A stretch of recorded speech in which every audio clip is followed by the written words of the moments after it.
Vista a nossa camisola e invista no aumento de capital do Banco Pinto e Souto Maior. Entre num grupo de sucesso. Participe já.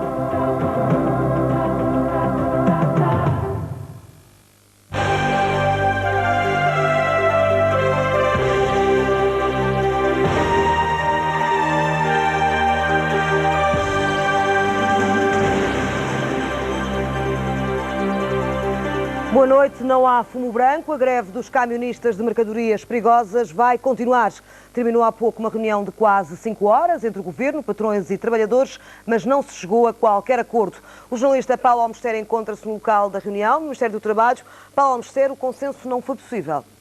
Bom, é verdade, o consenso não foi possível. 5 horas de reunião esta noite, a juntar às 3 horas que aconteceram de manhã, para não se chegar a nenhuma conclusão. Mas depois daquilo que aconteceu à hora do almoço, também não era suposto sair daqui fumo branco, porque agora os delegados sindicais têm que ir consultar os motoristas nos locais onde eles estão concentrados para verem se há algum entendimento e então a greve poderá ser ou não desconvocada. É uma coisa para ver ao longo da madrugada.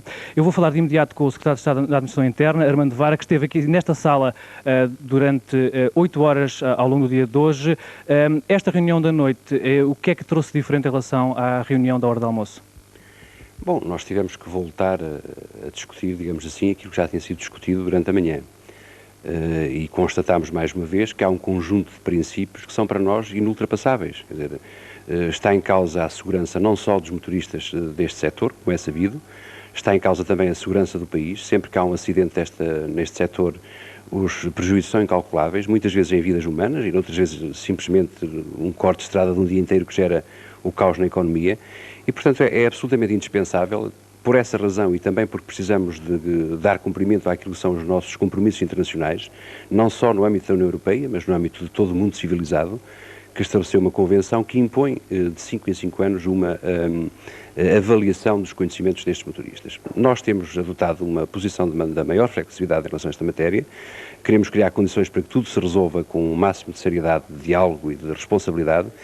E é para nós de todo impensável que esta greve se mantenha por muito mais tempo. Está a atingir todos os limites. Não é? Mas ao longo da tarde, os motoristas que estavam reunidos recusaram, pura e simplesmente, esses exames que podem ser eliminatórios.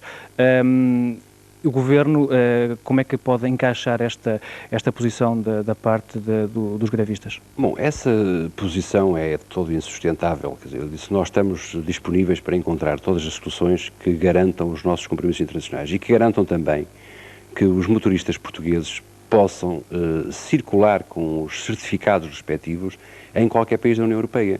Uma posição dessas quereria dizer que dentro de pouco tempo os nossos motoristas tinham as fronteiras fechadas para transitar nesses países com mercadorias deste tipo, porque não estariam devidamente certificados ao abrigo dos acordos internacionais. Portanto, isto não é, digamos, uma invenção do governo português.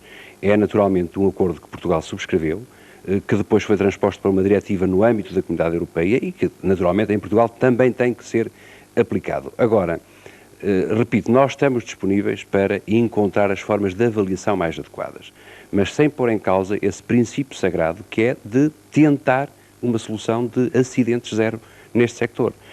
O que aqui é preciso ter em conta é o sentido de responsabilidade de todos os intervenientes e é um apelo que eu faço nesse sentido, porque nenhum português, nenhuma pessoa nos perdoaria que nós não fizéssemos tudo o que está ao nosso alcance para minorar os problemas. Mas e se a greve continuar ao longo portanto, se durante a madrugada os motoristas destes caminhões decidirem continuar a greve, o que é que vai acontecer? O que é que o Governo pensa fazer para então corresponder àquilo que estava a dizer, que ninguém fique à espera que o Governo fique de mãos atadas? Há um conjunto de medidas preparadas para executar. Parece-me, no entanto, que seria prematuro neste momento, havendo, do nosso ponto de vista, a possibilidade de imperar o bom senso e, a partir da manhã, as coisas regressarem à normalidade, estar a avançar com outras soluções que não essa. Mas elas estão preparadas, estão... Que soluções são essas? Permitem que não as adiante, mas passam por todas aquelas que já foram ventiladas, inclusive a própria requisição civil. Nós... Quando é que pode esperar? Eu penso que amanhã digamos amanhã de manhã, para ser mais explícito, é o limite para que esta greve termine e o país possa regressar à normalidade, senão teremos que avançar com aquilo que são as soluções já encontradas neste momento. Muito obrigado, Sr. Secretário de Estado, que passou hoje 8 horas a falar sobre os motivos desta greve e a tentar então encontrar uma solução que agora vai ter que ser decidida pelos motoristas que estão reunidos nos vários locais de concentração em vários pontos do país. À saída da reunião, que acabou há cerca de 15 minutos, 20 minutos talvez, um dirigente sindical, Amável Alves, fazia então o ponto da situação, adiando para mais tarde uma decisão dos motoristas. O que disse é que devemos explorar várias hipóteses de trabalho, no sentido de encontrar uma solução satisfatória. Agora vamos contatar com os trabalhadores no terreno, dialogando também com eles na base dessas hipóteses que foram aqui colocadas. Por exemplo, de trabalho, depois, nesse debate dos trabalhadores, temos uma opinião formada. Essas hipóteses de trabalho contam ou não com a avaliação? Eu não posso acrescentar mais nada neste momento. Depois de falar com os trabalhadores, falarei com todos os senhores como precisa. Mas foram ameaçados? Vai trabalhar ainda Não hoje? fomos ameaçados. Vai ainda hoje ter com os motoristas? Nós, é 1 da manhã, nós vamos falar com os trabalhadores durante toda a madrugada. Não é? A greve ainda pode ser levantada hoje? Quando um processo decorre em termos de negociação de forma dinâmica, como está a acontecer, naturalmente que em qualquer momento poderá-se encontrar soluções. Portanto, nada mais posso acrescentar neste momento. Agora vamos falar com os trabalhadores de várias partes do país. Muito obrigado. Muito bem, então estas as declarações à saída da reunião do dirigente sindical. Esta reunião começou apenas com os representantes dos trabalhadores e com os representantes do governo, mas cerca das 11 da noite chegaram os representantes da Associação dos Transportadores da Antram, que à saída desta reunião também não adiantaram muito sobre aquilo que seria passado aqui dentro. Estamos esperançados que realmente, das várias hipóteses que foram colocadas, alguma... Quais hipóteses é que foram colocadas? Foram várias, estivemos a estudá-las, como devem calcular nestas coisas. Alguma nova em relação à... Hipóteses, muitas, nuances de hipóteses, mas creio que há condições para desbloquear rapidamente a situação e isso é muito necessário para todos. Mas há possibilidades da greve ser terminada durante a madrugada? Essa questão tem que ser posta aos sindicatos. Na vossa opinião, o que foi discutido ali dentro, há condições? Há condições para isso. Há razões para isso. Boa noite.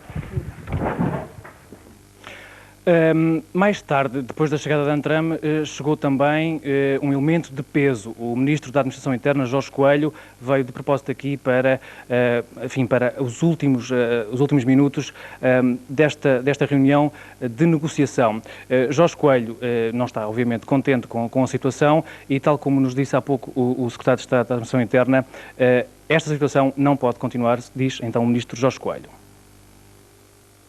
Qualquer solução que venha a ser encontrada, e esperamos que amanhã, nos encontros que vai haver por parte dos trabalhadores, dos camionistas, prevaleça o bom senso no sentido de serem estudadas as soluções que, garantindo esta situação que referi, possam também corresponder às expectativas que o país todo tem, no sentido de que amanhã haja gasolina para as pessoas que queiram trabalhar poderem trabalhar, que os que queiram ir de férias poderem ir de férias, para que os bombeiros que precisem de apagar fogos possam apagar fogos, para que as ambulâncias que precisam de ir para os hospitais tenham gasolina para poderem andar, para que os transportes públicos possam andar e esperamos que amanhã de manhã, nos plenários que penso que vai haver, seja formulada alguma proposta que possa ir neste sentido do bom senso, no sentido da flexibilidade que o Governo tem demonstrado, mas prevalecendo a necessidade que existe de haver uma avaliação correta daquilo que é preciso fazer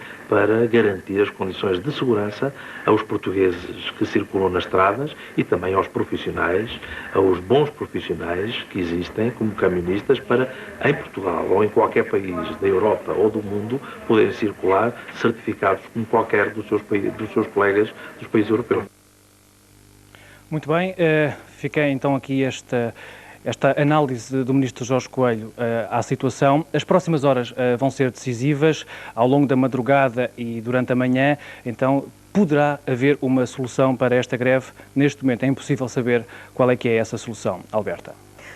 Ficou aqui a síntese, resultou em nada uma reunião de quase 5 horas entre Governo, trabalhadores E ainda entre os patrões, o Governo não abdica dos exames obrigatórios para estes motoristas de mercadorias perigosas. O sindicato, mandatado pelos trabalhadores, defendeu ao longo de toda a noite a anulação destes mesmos exames. O braço de ferro promete continuar e o Governo, como vimos aqui, admite mesmo recorrer à requisição civil. Está tudo agora nas mãos dos trabalhadores. Vai começar daqui a pouco em Aveiras um plenário nacional para decidir eventuais novas medidas. Para já, a greve vai continuar. Como já aqui foi dito, à hora de almoço, a greve chegou a estar praticamente resolvida, mas os trabalhadores não aceitaram as novas condições e a paralisação não foi interrompida. Depois de mais de 3 horas da reunião, motoristas, patrões e administração interna chegaram a acordo. Os exames eliminatórios foram suspensos e o sistema de avaliação passou para um júri. Esse júri irá estabelecer as regras desses mesmos exames e, em último caso só, haverá essa situação de eliminatória. Mas os atuais ficam suspensos. Naturalmente, se eu disse que iria ser alterado o sistema, porque provou que não era viável, desajustado da realidade, naturalmente que essa comissão, esse júri, irá estabelecer novas formas de avaliação. O júri determinará se os condutores que vão fazer a avaliação estão aptos ou não aptos para essa decisão. Aquilo que até hoje era uma decisão unilateral da Direção-Geral de Aviação passa a ser uma decisão de um júri tripartido. O sindicato estava satisfeito, faltava apenas comunicar aos trabalhadores. Mas o resultado não foi esperado, ninguém aceitou as novas condições, queriam ir ainda mais longe.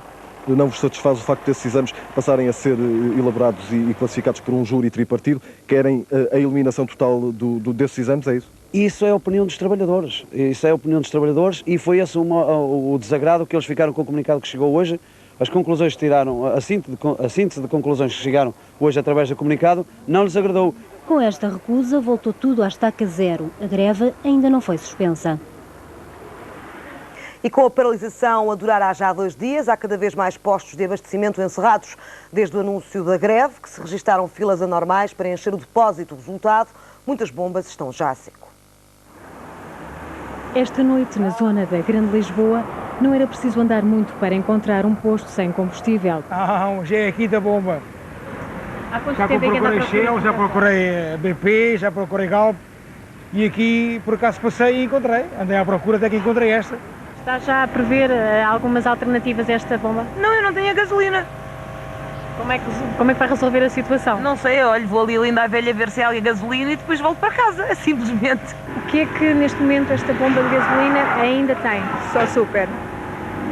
Quando é que deixaram de ter os outros combustíveis? Portanto, o gasóleo acabou ontem, essas são 95 e o 98 acabaram hoje de manhã. Prevê quando é que vai acabar a gasolina super? Esta noite. Se continuar assim, esta noite. Gasóleo não há, já corri 10 bombas. Em Lisboa, 10 bombas. Há quanto tempo é que anda à procura de gasóleo? Anda aí há hora e meia.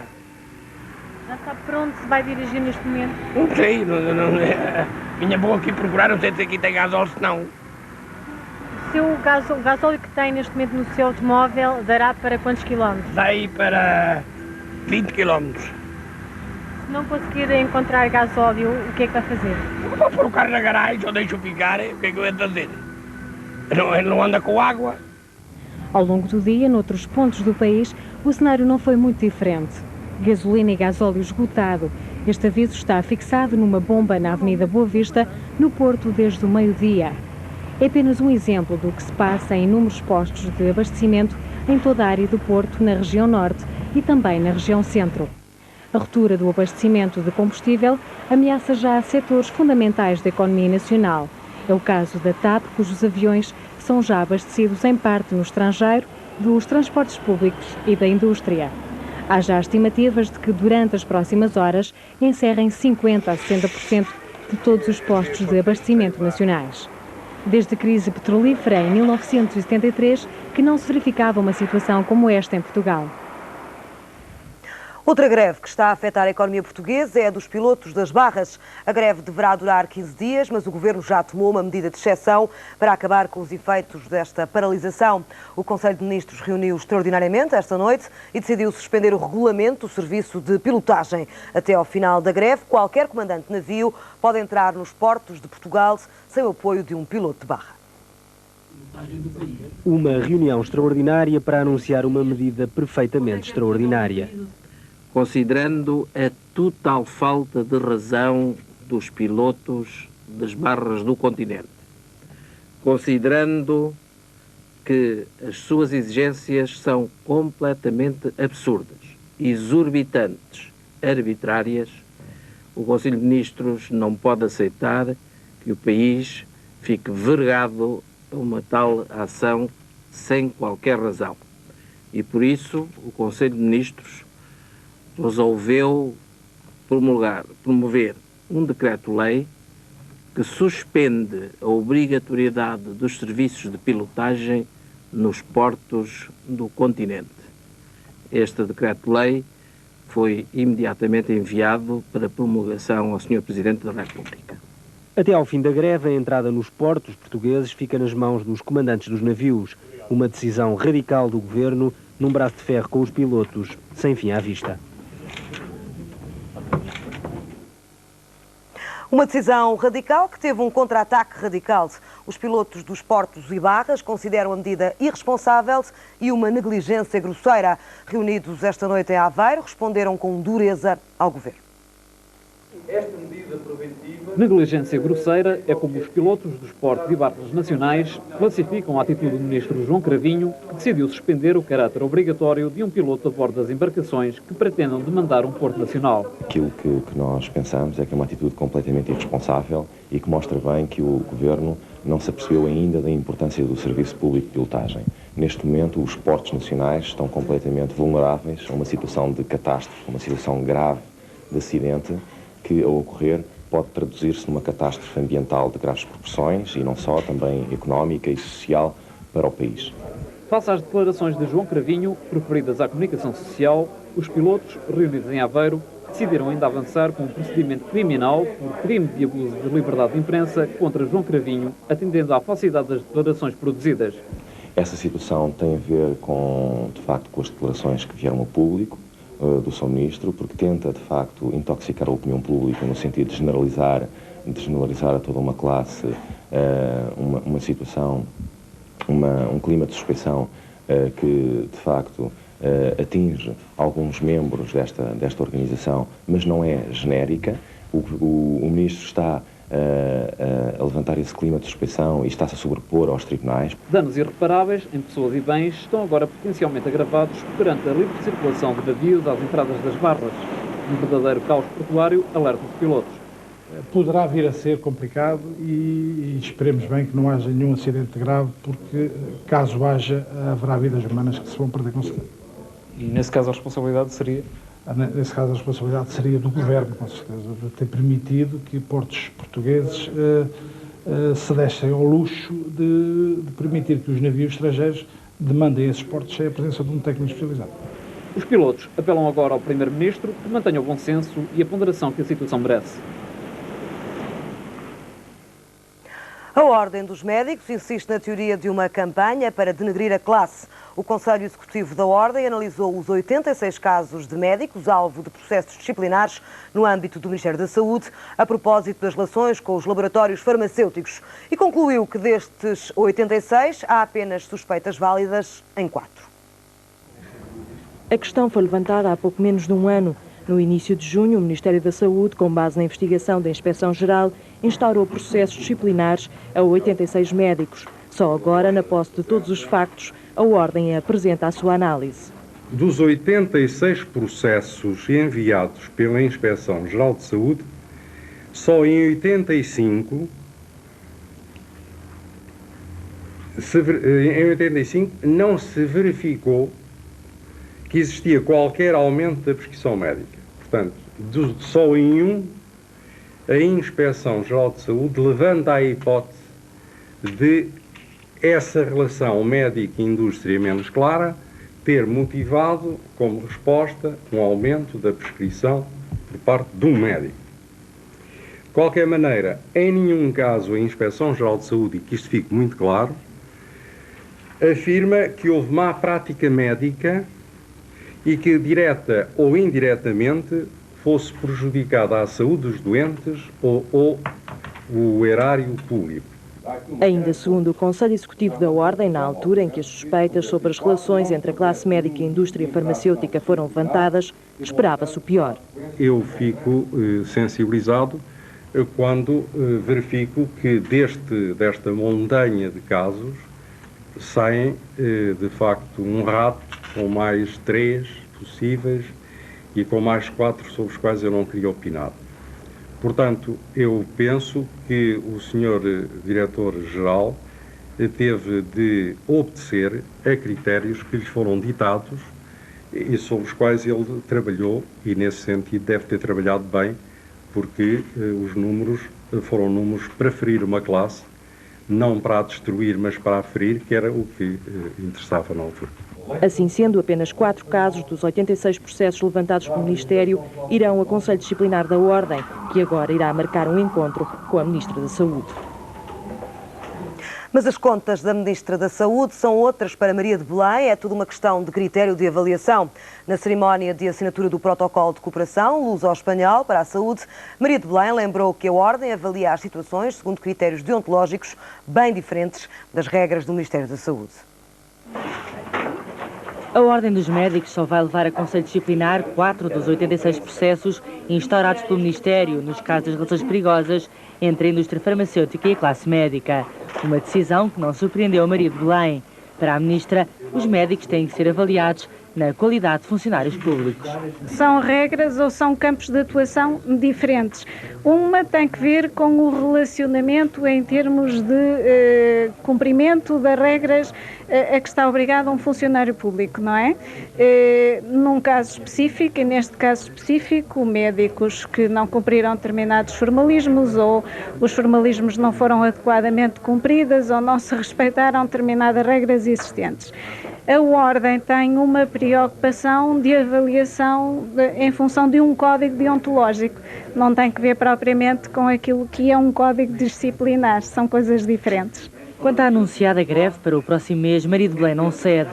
Garante que o orçamento do Ministério não chega para todas as exigências salariais do sindicato. É para nós incomportável do ponto de vista financeiro e, sobretudo, retiraria a capacidade para fazer a grande força naquilo que é remunerar de forma diferente quem efetivamente mais se distingue e mais é capaz de servir os cidadãos nos serviços de saúde. A greve está prevista para agosto, um mês de grande afluência aos hospitais. Este ano prevê-se pior por causa da Expo 98.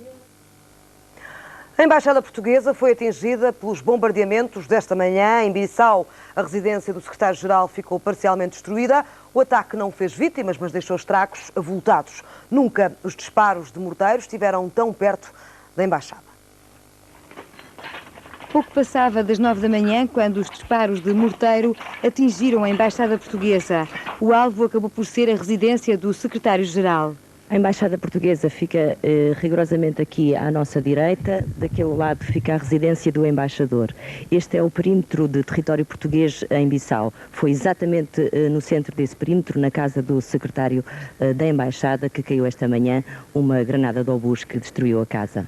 Para além da destruição parcial do edifício, os sinais do ataque eram visíveis no exterior. A avaliação dos estragos continua por fazer. Esta sala está completamente destruída, tudo que lá estava dentro está destruído.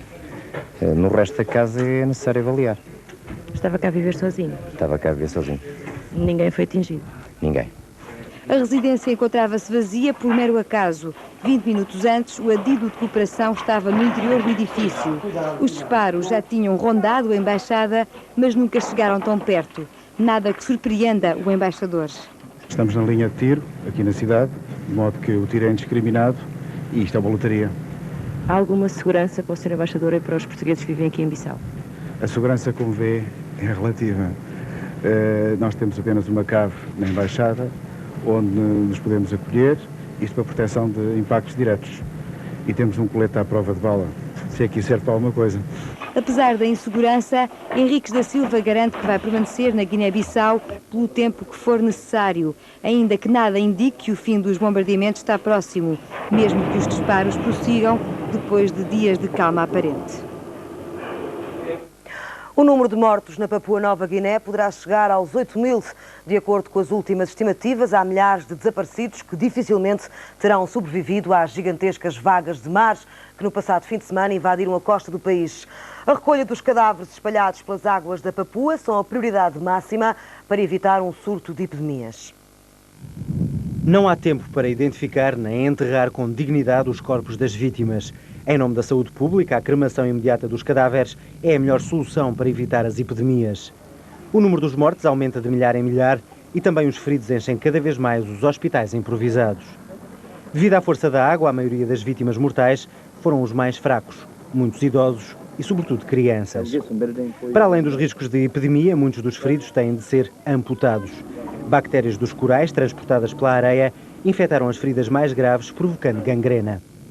As vagas de mar causadas pelo maremoto que ocorreu na sexta-feira varreram por completo 30 km da costa da Papua Nova Guiné. Para trás ficaram apenas os vestígios do que foi já um paraíso da terra. E para saber como era a beleza deste local, só mesmo através dos relatos de quem aqui viveu ou de quem teve a sorte de passar aqui as férias da sua vida, num local que hoje já não existe. Depois do intervalo, veja o jantar que um filho ofereceu ao pai. Obviamente que não é uma família qualquer, e o jantar foi oficial.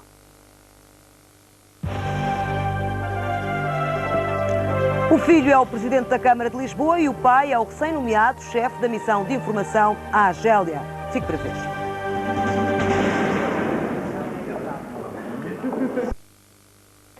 A um mês do início do campeonato de futebol, a notícia que o Benfica não esperava. João Pinto foi suspenso por 3 meses.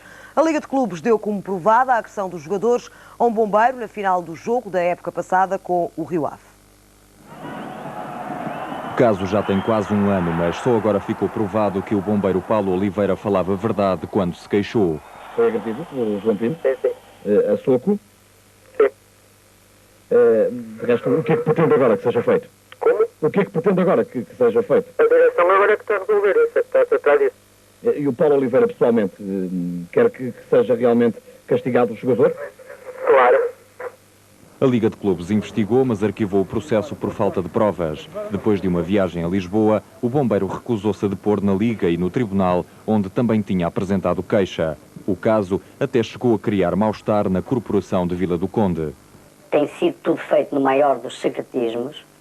No dia em que o diretor e o bombeiro e o Sr. Comandante se deslocaram a Lisboa, não houve qualquer comunicação, apenas nos apercebemos que alguma coisa havia de errado, porque o carro do Sr. Comandante ficou na parada desde de manhã até à madrugada do dia seguinte. Aparentemente, o assunto estava encerrado. O bombeiro tinha desistido do processo em tribunal, apesar de o juiz já ter deduzido acusação contra João Pinto. Só que a matéria apurada chegou ao conhecimento da Liga. O processo desportivo foi reaberto e a lei aplicada. 3 meses de suspensão, a pena mínima. O capitão do Benfica não entra nos primeiros 8 jogos do campeonato e na pré-eliminatória da Liga dos Campeões. A pena de João Pinto é igual à que foi aplicada ao portista Fernando Mendes por agressão a um bombeiro no final do jogo Estrela da Amadora Futebol Clube do Porto. A direção do Benfica já reagiu numa conferência de imprensa efetuada numa sala lotada de sócios.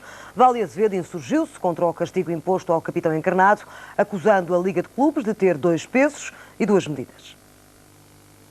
No Lessa, condena-se, no caso Lessa, houve condenação do Supremo Tribunal de Justiça e a Liga e os órgãos da Liga estiveram-se completamente nas tintas para a decisão do Supremo Tribunal de Justiça e quase que absolveram o Lessa. No Benfica, os próprios tribunais arquivam, não houve sequer julgamento, não houve qualquer decisão, não ficou provado que o João Pinto agrediu o bombeiro. E então, no caso do João Pinto, tem uma condenação exemplar. Há aqui realmente uma situação que é completamente absurda e que realmente é demonstrativa clara de que há uma perseguição ao Benfica e, obviamente, ao jogador e, sobretudo, num momento que é um momento importantíssimo. É uma decisão cirúrgica. Precisamente, nós fomos notificados na véspera do nosso primeiro jogo, um primeiro jogo, bem sei que de caráter particular, e, no fundo, numa altura em que estamos a preparar a próxima época para desestabilizar um plantel. Este tipo de decisões, no fundo, vão nesse sentido, e no momento em que temos todas as forças e estamos realmente bem empenhados em ganhar este campeonato como os principais candidatos ao título.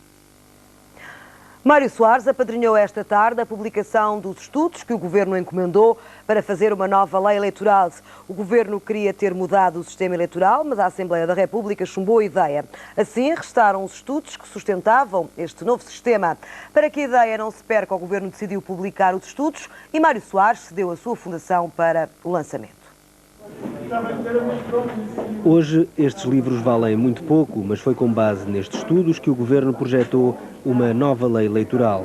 O projeto era polémico e o Parlamento chumbou sem agravo. Ficam os livros para que a ideia não morra. Tratam-se de livros científicos sobre uma questão importantíssima para a democracia, que são o sistema eleitoral, e são livros de referência que são lançados nesta altura sem nenhum desejo ou sem nenhuma intenção de isto ter qualquer imediatismo, visto como se sabe, o próximo ano é o ano da última legislatura e certamente não vai ser no último ano da legislatura que vai reformar o sistema eleitoral, mas vai a ser discutido com certeza. Os interessados, políticos sobretudo, têm agora leitura à sua disposição e têm também tempo para ler tudo sobre o passado e o presente do nosso e outros sistemas eleitorais, porque o futuro com uma nova lei eleitoral ainda parece vir longe.